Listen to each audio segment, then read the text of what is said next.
છોટાઉદેપુર જિલ્લાના કવાડ તાલુકાના પીપલદી ગામે મોડી રાત્રે ફાયરિંગ કરીને એક યુવકની હત્યા કરવાની ઘટના સામે આવી હતી, જેમાં મરણ જનાર યુવક પૂર્વ સાંસદ રામસિંહ રાઠવાનો ભત્રીજો હોવાનું સામે આવ્યું છે।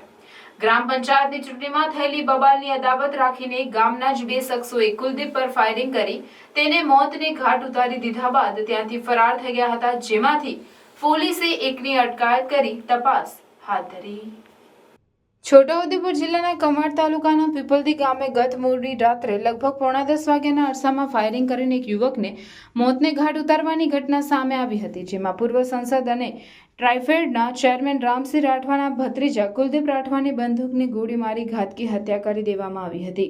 પૂર્વ સાંસદ અને ટ્રાઇફેડના ચેરમેન રામસિંહ રાઠવાના ભત્રીજા કુલદીપ રાઠવા સાથે ગત ગ્રામ પંચાયત ચૂંટણીમાં ગામના જ પૂર્વ સૈનિક શંકરભાઈ રાઠવા સાથે ઝઘડો થયો હતો, જેની અદાવત રાખી શંકરભાઈ સમજી અને અમલા રમજી એ બંને જણા બાઇક પર આવીને કુલદીપને બંદૂકની ગોળી મારીને ભાગી ગયા હતા। ફાયરિંગનો અવાજ ગામમાં સંભળાતા લોકોએ રોકો રોકો બૂમો પાડી હતી। નજીકમાં જ કુલદીપ રાઠવાના નાના ભાઈએ પણ અવાજ સાંભળ્યો હતો અને બહાર આવીને જોતા બાઇક પર સવાર અમલા રાઠવા અને શંકર રાઠવાને જોયા અને તેઓ અમે છે કહીને આગળ નીકળી ગયા હતા।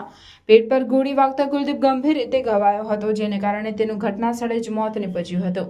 આ ઘટનાની કવાડ પોલીસને જાણ થતાં કવાડ પોલીસે બંને આરોપીઓ શંકર સંજી રાઠવા અને અમલા રેવજીભાઈ રાઠવાની સામે ગુનો નોંધી તપાસ હાથ ધરી ફરાર આરોપીઓમાંથી એક શંકર રાઠવાની પોલીસે અટકાયત કરી પૂછપરછ હાથ ધરી છે, જ્યારે અન્ય એક હજી પોલીસ પકડથી દૂર છે। મૃતકના મૃતદેહને પોસ્ટમોર્ટમ માટે કવાડ હોસ્પિટલ ખસેડાયો હતો, જ્યાંથી પેનલ પોસ્ટમોર્ટમ માટે વડોદરા લઈ જવાયો છે।